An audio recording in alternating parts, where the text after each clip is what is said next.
What's up, guys? Isaac here. I decided, you know what? Maybe, just maybe, I'd make some YouTube saxophone content.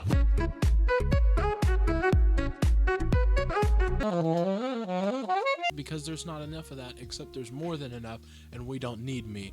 But I'm gonna just throw myself in there as I please. I am a senior now. A little life update. It's happening. Today I set up my schedule for my final semester at Millikan. One more semester to go. It's very interesting because this year I just started practicing. Now you might think, what? Yeah, I just started practicing this school year. So just about August I started practicing. And I thought maybe I'd just talk about my practice routine. I've been seeing a lot of progress in the past few months. That's to be expected. And so I just thought I'd document, for the sake of documentationing, my current practice routine. My practice routine does not stay the same every single day. So I work on tuning in on my sound. I work on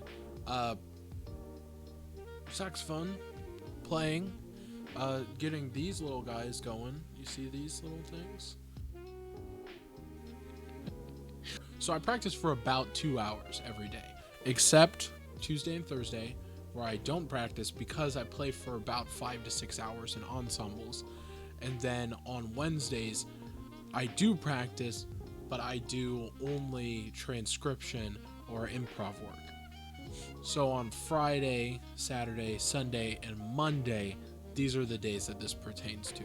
And I focus a lot on chop conditioning and scale work, because I can. Also, I don't know if you can see this. I got a scratch on my neck because I was opening my Christmas real book. And I thought it would be hilarious if I over-exaggerated it. But then it actually opened because I was pulling on it. And it scratched my neck and the real book went flying across the room. Why do I have a Christmas real book, you might be wondering, or you're probably not wondering, and you probably don't even care, so I won't tell you. I start off with some chop conditioning, aka the warm-up phase. I play all of this on my jazz mouthpiece because my jazz mouthpiece requires more chops than my classical mouthpiece. The stuff I get tired on faster, I do it on the harder mouthpiece because, well, then whenever you switch over to the classical mouthpiece, it's like, dude, this is so easy. So during the warm-up phase, I cover chord scales, dominant sevenths, a 5/8 major pattern, a chromatic approach tone pattern, and exercise de mécanique, and scale tongue patterns. And out of the chord scales, the dominant sevenths, the 5/8 major, the 5/8 pattern, and I do that in the major keys, and the chromatic approach and exercise de mécanique, I choose 3 or 4 of those depending on which ones they are because some of them take longer. With all of those, I run that through every key, all 12 keys, and most of them I do in all 12 harmonic minors, except for the 5/8 pattern. I don't know why. Maybe I'm lazy or something, but I just haven't thought about it. So for the chord scales, I run those in all major keys, all harmonic minor keys, whole tone, half whole, and super locrian, all at varying speeds where I can play them well. The goal is to get them all, fast, but, some of them are harder than other ones, and that differs from person to person. So I take my time. Some of them sometimes I just see how fast I can play them well. Sometimes I play them really slow. Sometimes I play them without a metronome. Sometimes I play them with the metronome on just 1. Sometimes metronome on 2 and 4, just to kind of work it out to get it all aspects of this into the playing. And I do the same thing on this dominant sevenths with rotations pattern. But first, let's hear what the chord scales exercise sounds like. Just a little taste.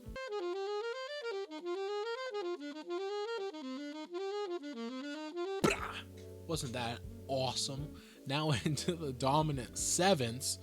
This is a pattern that runs the whole scale of the horn, and it does enclosures and approach tones, which is pretty jazz. So I do the dominant sevenths. Today I was running it at 210 BPM. I run all 12 keys in 210 BPM. So let's get a little taste of that.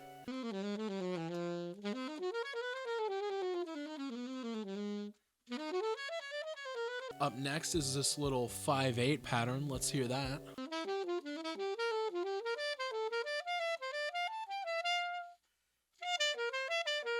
Now that we're back from that, I don't know if we're actually, what am I doing? That pattern, I run that in all major keys, and I go up 1 octave, down 1 octave. That works on altissimo. And then I also do that in minor thirds because one time I heard someone say, dude, he's playing that pattern in minor thirds. He's like a monster or something. So then I just do that sometimes, and it makes me feel like...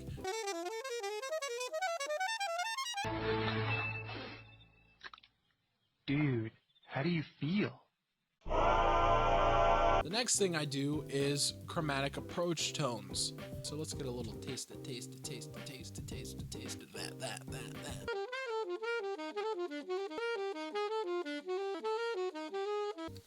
Next is exercise de mécanique. You can see there's all kinds of writing on it.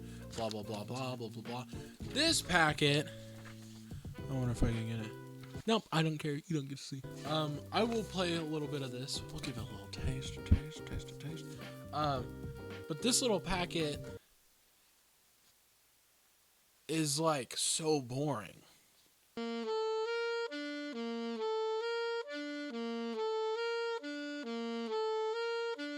So I just kind of slowly work through that.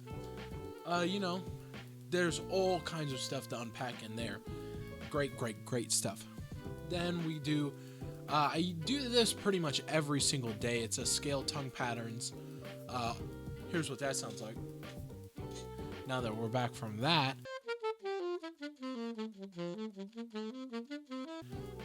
That I do mostly in major. Every once in a while I'll do that in harmonica minor, but right now I'm trying to focus on major, doing that, you know, in all 12 keys, doing it in thirds, doing it in fourths, doing it in fifths, that kind of thing. Once I get that really going, then I'll focus on harmonic minor, you know, working on it for a long time. Then I got then we've got patterns for jazz.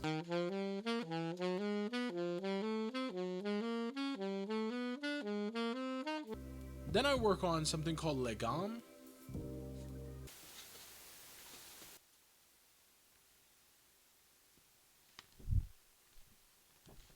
No. I call this failing. You know, just some etudes. I do 2 of these a week, roughly. 1 page of this a week. I also work on my solo. I usually have 1 of those for a semester. Usually like 2 or 3 movements. I'm working on 1 of those. At this point, I got to up and going in a good pace, and I'm just kind of playing through it every day. And then other than that, I do my ensemble music like jazz band, combo, quartet, all that stuff as needed. That kind of gets its own time when it needs its own time, if you know what I mean.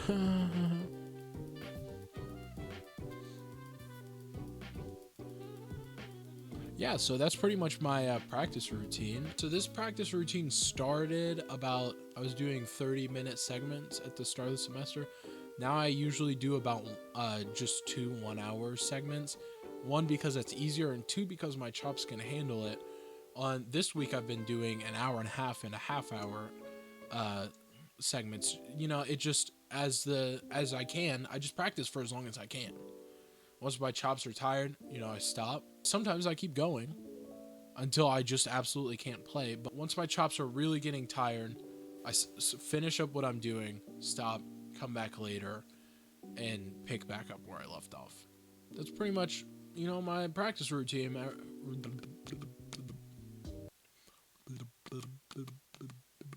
It's good to have that documentation, and thanks for watching. Cue the intro that's not been, or the, yeah, cue the intro, why don't we?